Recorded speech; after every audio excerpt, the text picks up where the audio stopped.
everybody, this is Captain Fred, your host for Aviation Theater, and a proud member of the San Diego Aerospace Museum, the first place to visit when you come to San Diego. We have a good program for you today, and we'll get started right after this important message.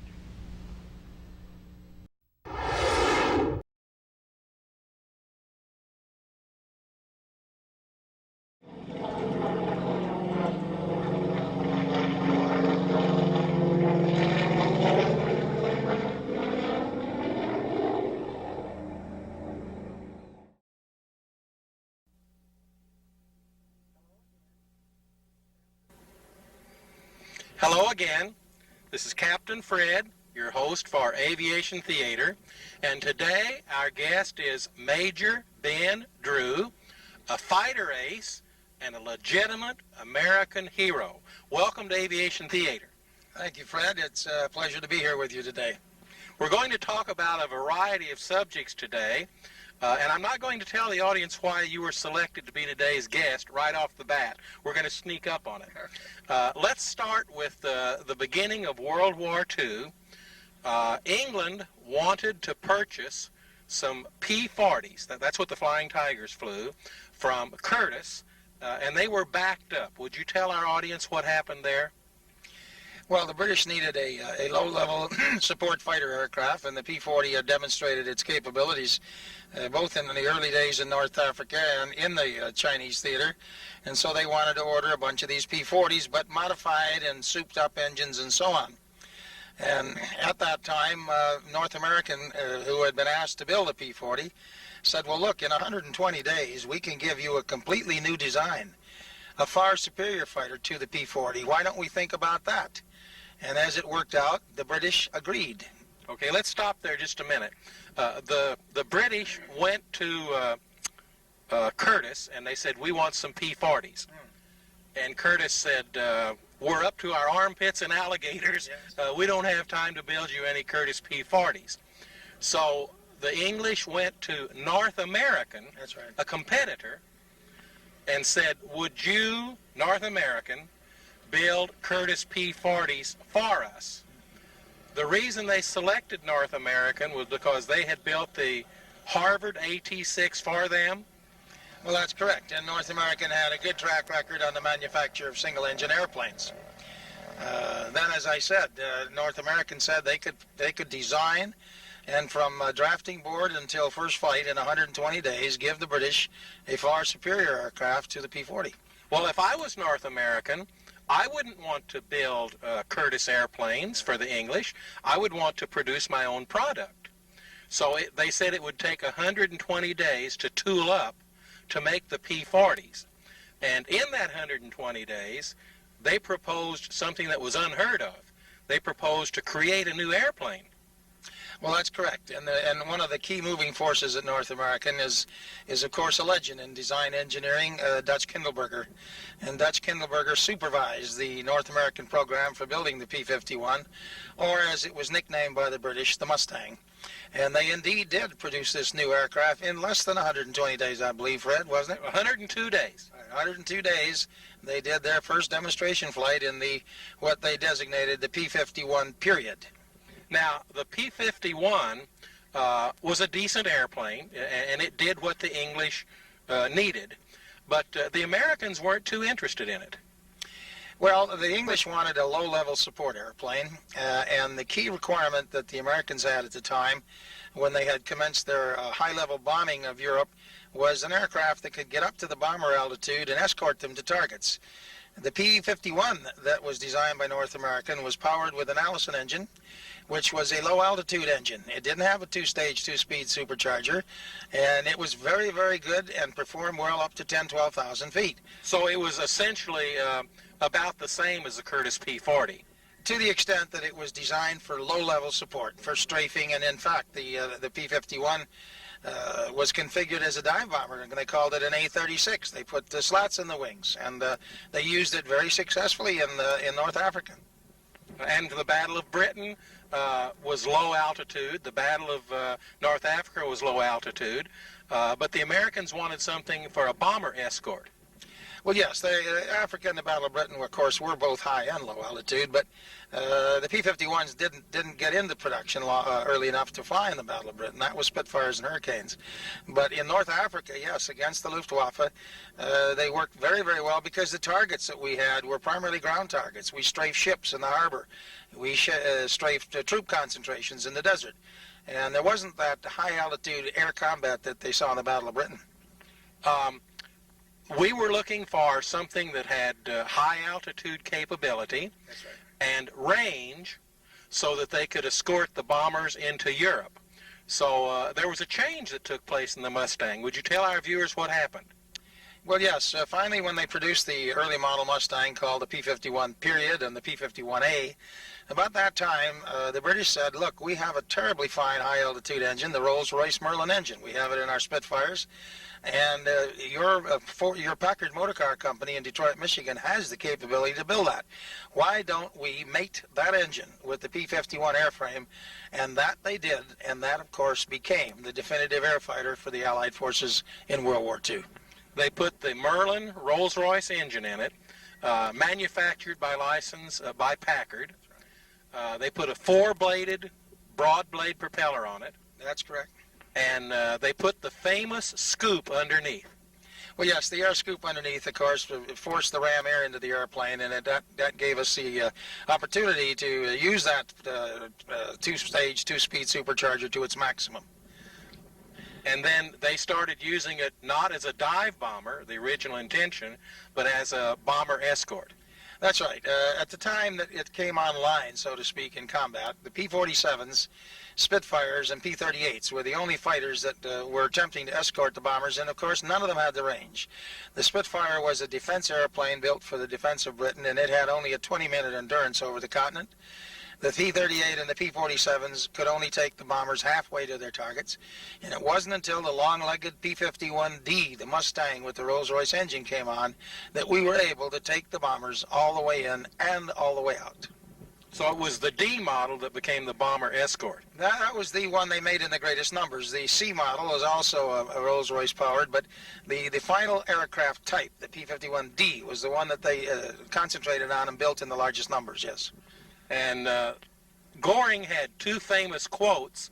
Both of them, I guess, were inspired by the Mustang. Would you tell our viewers about the first one? Well, the first thing he told the German public in his not infrequent broadcast was that the first time he saw an American fighter over Berlin, his name was Hermann Meyer. And the second thing he said, not on the radio, but in confidence to his friends, that when he saw American fighters over Berlin, the Luftwaffe had lost the war.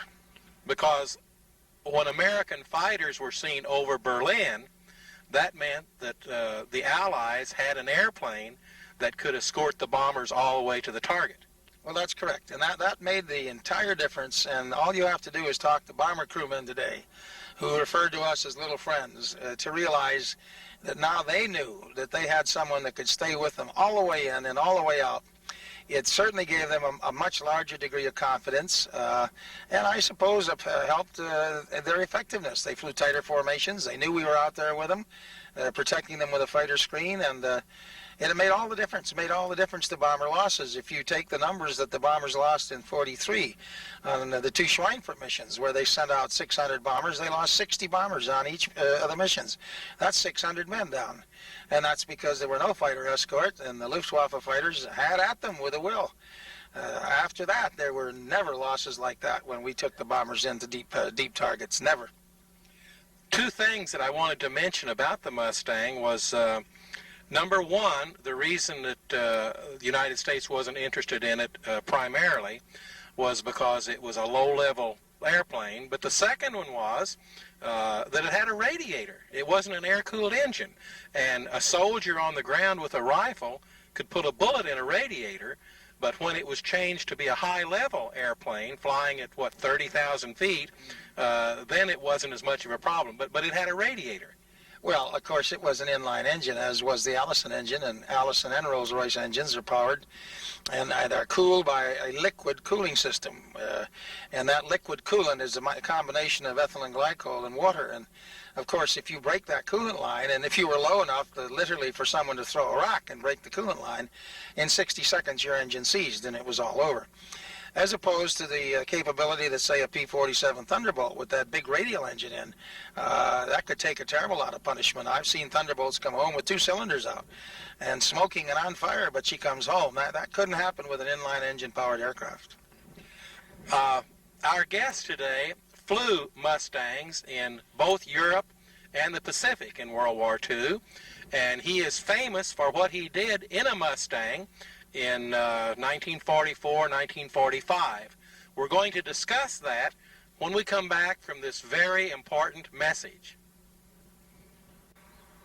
We're back with Major Ben Drew, and we're ready to sneak up on the reason that he's our guest today. Now, in 1944, in Europe, you were flying Mustangs, and we have to go back and lay the groundwork. We have to go back to 1910. In 1910, a Frenchman built a jet-powered airplane. It exploded and burned on takeoff, and so it was never pursued, but that was the first jet-powered airplane. Then in 1937, an ex-RAF officer in England created the first operational jet engine, but it was just a jet engine, that was all. In 1939, Germany flew the first jet airplane, and that leads us up to what you're famous for. Tell our viewers a little bit about the development of the German jet, both the Heinkel and the Messerschmitt. Well, the requirement laid on the Heinkel people and the Messerschmitt people was to develop a jet aircraft whose performance figures could exceed the American and British fighter aircraft of the time, which meant our Mustangs, their Spitfires, Hurricanes, etc. And Arado and Heinkel and Messerschmitt all were charged with the responsibility, and each of them, in fact, produced a jet aircraft. The Heinkel, I believe, was the first one that came online. It was rather successful, but it was produced in very limited numbers and didn't see any combat in the early days. In 1942, Willie Messerschmitt, who I think in everyone's opinion was the definitive designer in World War II, maybe Dutch Kindleberger at North American will argue that, but Willie Messerschmitt designed in his Messerschmitt 262 an aircraft configured with the swept-back wings that today every one of our jets uses. The 747s, the 737s, the 777, none of them could fly with a straight wing, such as we had on the Mustang. Now, that was a twin-engine jet. The Germans had a single-engine jet first. Well, they had a single-engine jet, and Messerschmitt designed the Me-163, which indeed was not a jet, it was a rocket. This airplane took off on a skid and had no landing gear, and it went literally almost straight up. It was good for one pass through the bomber formation, and then it came down and had to land on its belly in a field. So that wasn't a real jet, it was a rocket. It was very, very fast, no doubt about it. The Messerschmitt 262 that Messerschmitt designed was the definitive jet fighter of World War II. Let's stop just for a minute and talk about rockets. At the same time that the Germans were developing their jet airplanes, they were also working on rockets, the V-1 and the V-2. Would you describe how the V-1 functioned? Well, the V-1 was a rather slow operating missile. It cruised along at low altitudes. In fact, we could hear them coming over our bases. It actually sounded like an outboard motor, just put, put, put, put, put. And as long as the motor was running, you didn't worry. But when the motor stopped, that's when you started to worry, because that's when the missile came down. Now, it was an intermittent jet. It would go on and off and on and off. Right. It was launched from an inclined plane, and it flew level and horizontal. That's correct. As opposed to the V-2, which was a true rocket. Werner von Braun, who eventually worked for us after the war on our missile programs, designed this V-2, and it was a very, very fast move. It was a rocket. It was a missile. And it went out of sight. You couldn't track it. You couldn't shoot it down. And it reached its apogee and turned over and came down. By the same token, it was difficult to target anything. It had no capability to pinpoint a factory or a hangar. It just came down wherever it came down, and that's why it did such devastating damage in London. Most of the damage done by the V-2s was to the civilian population. Now, the V-1 was slow and it flew level flight, so we shot down a lot of them. We did. The British in particular got very, very competent at it because they were doing the air defense of the island. We were primarily escorting our bombers during the day. And one of the things they used to do, a Spitfire would come up next to the V-1 and tip it over with his wingtip. And that was amazing. And I've seen a lot of gun camera film where they just actually come up and tip it over, and down it goes. But the V-2 went straight up into suborbit and then straight down faster than the speed of sound, so that it came down, hit, exploded, and then the sound came. So it couldn't be shot down. No, there was no capability and no instance that I ever heard of shooting down a V-2. All right, that sets the stage now. They did the V-1, the V-2, the Heinkel jet, and the Messerschmitt jet. Now, I need to mention that there are many people who will say that the Heinkel jet was superior to the Messerschmitt jet, but because Heinkel was non-political and refused to be a member of the Nazi Party, Hitler went with the Messerschmitt 262.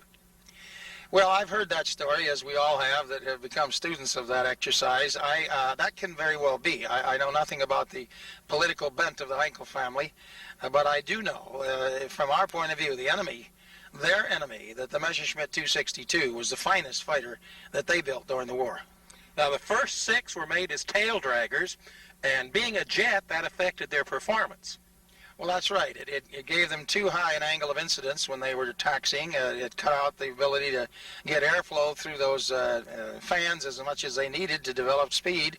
And of course, it was very difficult for the pilot to see because the nose was up in the air. So very quickly they realized that they had to make a tricycle gear out of the airplane, and they did. So in the spring of 1944, you were cruising along in your Mustang. Incidentally, when they gave the Mustang the supercharged ability and that Rolls-Royce engine, the speed went from 380 to 440. That was our maximum cruise speed at 30,000 feet. That was according to the books, and they generally did that. Where the 262 was at least 130 miles an hour faster than we were. So they were doing 570. And the reason he's our guest today, one of the reasons he's our guest today, is that flying a piston engine Mustang airplane, you shot down, you were the first American pilot to shoot down German jets. Not 1, but 2. Well, let me correct you there, Fred. I was the first pilot to shoot down 2 in one combat. Well, I think 4 weeks before that, a British flight officer had shot 1 down. But I was the first and only pilot, actually, as the war went on, to destroy 2 German jets in one single engagement. From first bullet to last bullet was 30 seconds, and I had the wing commander and his wingman. The story on that is I had tangled with the ME-262 a month before in September, and I realized that once... Oh, this was not your first encounter with jets? No. I had several encounters, and of course that's what enabled me to assess their performance capability. And in September, the one I had literally just played with me, and I realized then that his speed was so far superior to mine that unless he wanted to get close enough to me to be shot at, I couldn't get close enough to him.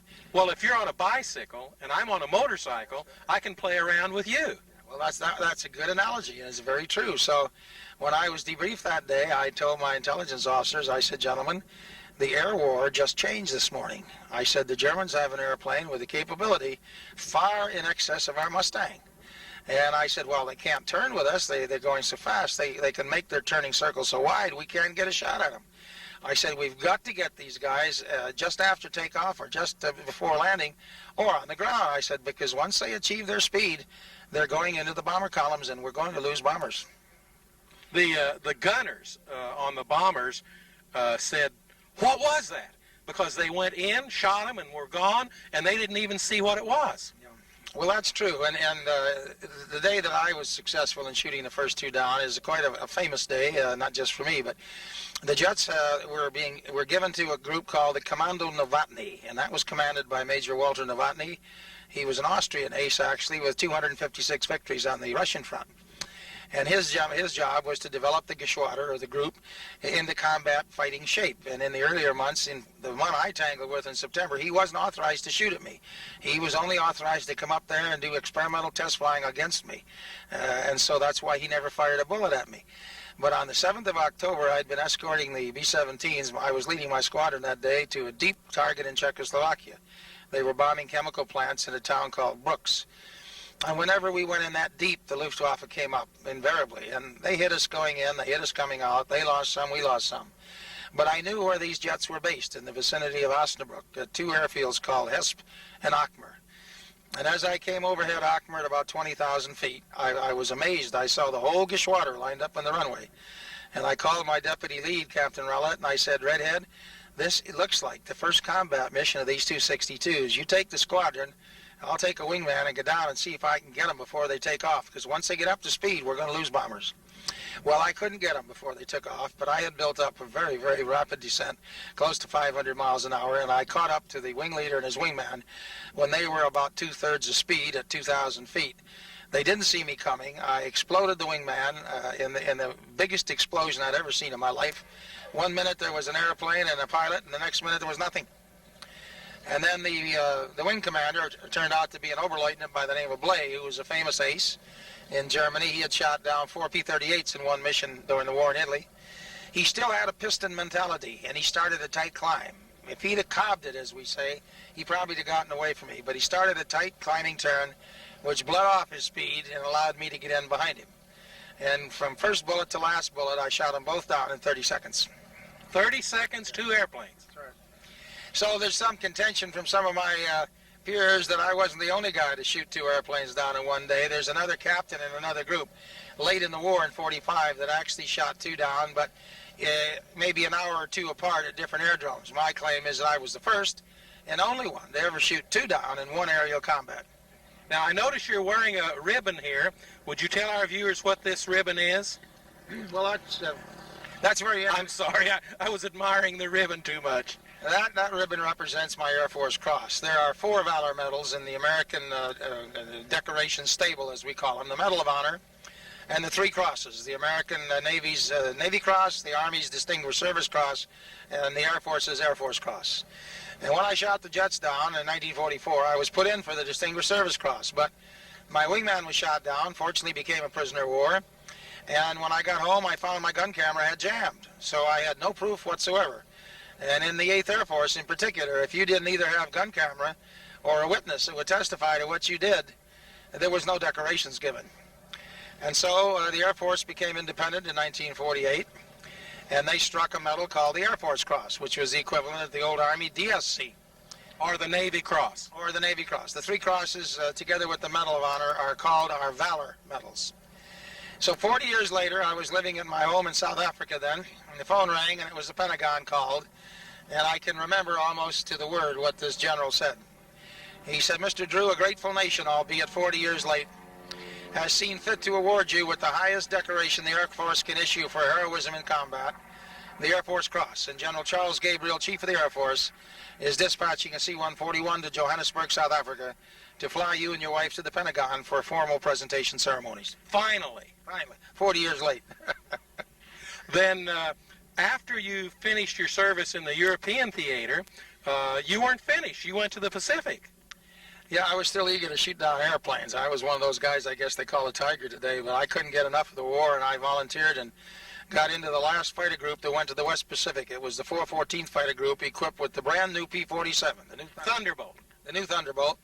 It had clip wings and a more powerful engine, and a much longer range than the early Thunderbolts, which couldn't take our bombers all the way in Europe. My last mission to Japan from the island of Iwo Jima, where I was based, was 9 hours and 50 minutes, and that's unheard of in Europe in a Thunderbolt.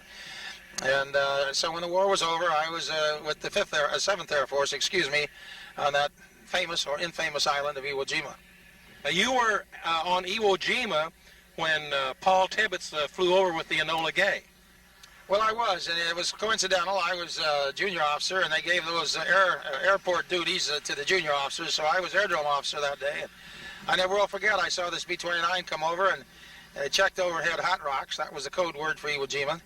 And he started climbing and circling straight up, and I called the tower, and I said, hey, what is this 29 doing? They usually came over by the hundreds, you know.